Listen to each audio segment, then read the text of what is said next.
রাশিয়ার president Vladimir Putin তার দীর্ঘদিনের বন্ধু সের্গেই শোইগুকে প্রতিরক্ষামন্ত্রীর পদ থেকে সরিয়ে দেওয়ার উদ্যোগ নিয়েছেন। তার স্থলে ভারপ্রাপ্ত প্রথম উপপ্রধানমন্ত্রী আন্দ্রেই ভেলোসভের নাম প্রস্তাব করেছেন তিনি।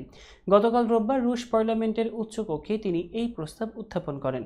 ব্রিটিশ সংবাদ মাধ্যম বিবিসি জানিয়েছে, ৬৮ বছর বয়সী শোইগু ২০১২ সাল থেকে রাশিয়ার প্রতিরক্ষা মন্ত্রী হিসেবে দায়িত্ব পালন করছেন। পুতিন এবার তাকে রাশিয়ার নিরাপত্তা পরিষদের প্রধান হিসেবে নিয়োগ দেওয়ার প্রস্তাব দিয়েছেন। সের্গেই শোইগু রুশ প্রেসিডেন্ট পুতিনের ঘনিষ্ঠ বন্ধু হিসেবে পরিচিত।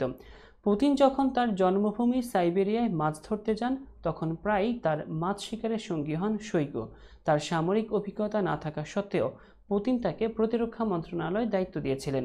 পেশায় সিভিল ইঞ্জিনিয়ার শোইগু ১৯৯০ সালে দুর্যোগ ও ত্রাণ মন্ত্রণালয়ের দায়িত্বে ছিলেন। গত বছর ইউক্রেন যুদ্ধের সময় ভাড়াটে যোদ্ধা গোষ্ঠী ওয়াগনার গ্রুপের প্রধান প্রিগোজিনের সঙ্গে প্রকাশ্যে বিরোধে জড়িয়ে পড়েছিলেন শোইগু। সে সময় প্রিগোজিন তাকে বয়স্ক ক্লাউন বলে কটাক্ষ করেছিলেন।